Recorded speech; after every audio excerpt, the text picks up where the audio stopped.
Динара Токторова Кара Суу райондук үй бүлөлүк дарыгерлер борборунун башкы дарыгери. Айтымында илдет күчөп турган учурда тез жардам унаалары жетишсиз болуп, калкты тейлөөдө кыйынчылык жаралган. Кара Суу району боюнча 12 тез жардам унаасы 450 миңге жакын калкты тейлөөгө жетишкен эмес. Жеке ишкерлер тарабынан алынган унаа Кара Суу районундагы Кашкар кыштак айыл аймагына дагы бөлүндү. 450 миң калкка болгон 12 тез жардам машинасы бар эле буга чейинчи.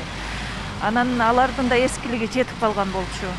Бузулуп, жолдо бузулуп, жана быйыл пандемия кезинде интернеттерге чыгып кетип атпадык беле. Жолдо бузулуп, түртүшүп, дарыгерлерчи убагында бара албай, жете албай, аябай зарыл болчу машина. Ушул машина менен эми аябай сүйүнүп турабыз. Чоң бир көйгөй чечилет, анан Кашкар кыштак айыл аймагына бөлүнүп атат бул деген.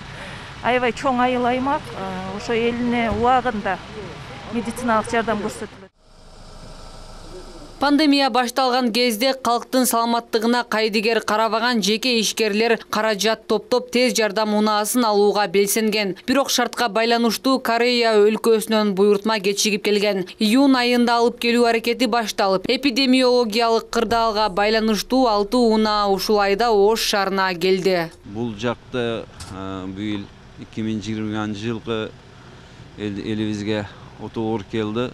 2020 жыл элибизге өтө оор жыл болду. Илдет күчөгөн кезде тез жардам унаалар аз экендиги билинди. Пандемияга каршы күрөшүү үчүн Кореяда чет жакта жүргөн мекендештерибиз, жеке ишкерлер биригип каражат топтодук. Ушул турган унааларды элибизге жардам көрсөтүү максатында алып келип, бүгүн тапшырып жатабыз.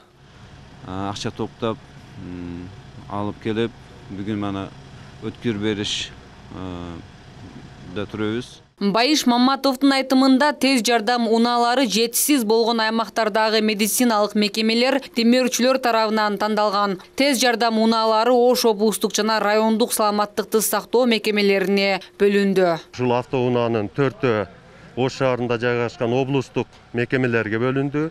Бири Кара Суу районундук үй бүлөлүк дарыгерлер борборунун балансына, экинчиси Нариман аймактык ооруканасына бөлүнүп берилди.